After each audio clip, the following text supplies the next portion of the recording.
کسی کو road block کر دینا، تکلیف دینا اپنی عبادت کی وجہ سے، تو یہ شرعاً کہاں جائز ہے؟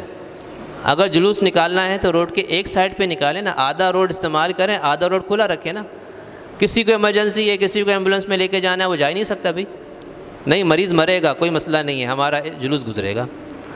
تو یہ سب چیزیں کیا ہیں؟ اسی طرح رات بھر اسپیکروں پر، لاؤڈ اسپیکروں پر نعتیں لگانا۔ اب کل میں رات کو ایک جگہ گیا دعوت پہ، میں خیال رات 11:30 ہو گئے تھے، لیکن ان کے جو اوپر کی منزل میں وہ ڈیک لگے ہوئے تھے نا، اتنی زور سے اس میں نعتیں لگی ہوئی تھیں کہ پورے گھر کے اندر آواز آ رہی تھی، اوپر والے گھر سے نیچے، سامنے الگ لگی ہوئی تھی دوسری بلڈنگ میں، اس کی آواز بھی اتنی تیز آ رہی تھی، اور پتہ نہیں کب تک وہ چلتی رہی ہوگی۔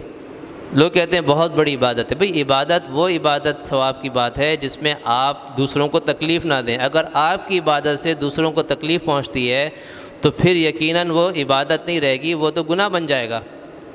کہ اسپیکر کا ایسا استعمال کہ جس کی وجہ سے دوسروں کی نیند خراب ہو، تو یہ کون سی عبادت ہے؟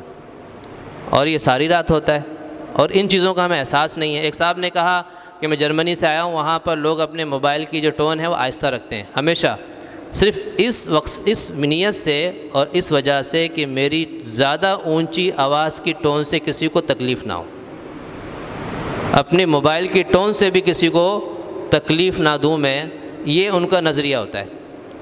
اور آج مسلمان اس چیز کو کبھی سوچتا ہے کہ میرے کس کس عمل سے تکلیف نہیں ہو رہی ہے؟ کار کھڑی کر دیں گے، اب وہ اس کی وجہ سے بعض دفعہ ہم جاتے ہیں کسی بیان میں تو بار بار اعلان ہوتا ہے بھائی فلاں کار نمبر اپنی کار ہٹا دیں، فلاں کار نمبر اپنی کار ہٹا دیں، فلاں بائک نمبر اپنی بائک ہٹا دیں، کیونکہ گیٹ کے سامنے کھڑی ہے، راستے میں کھڑی ہے، کوئی پرواہ نہیں ہے۔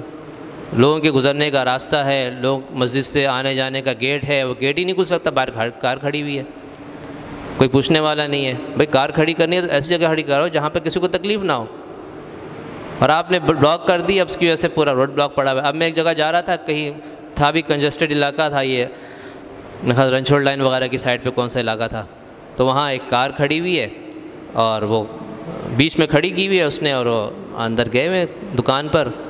اب اس کی وجہ سے اس طرف بھی ایک لمبی قطار لگی ہوئی ہے کاروں کی، موٹر سائیکلوں کی، اس طرف بھی ایک لمبی قطار لگی ہوئی ہے۔ ان کو احساس ہی نہیں ہو رہا ہے کہ میری صرف اس ایک کار کی وجہ سے کتنا ٹریفک جام ہے، کتنے لوگ پھنسے ہوئے ہیں۔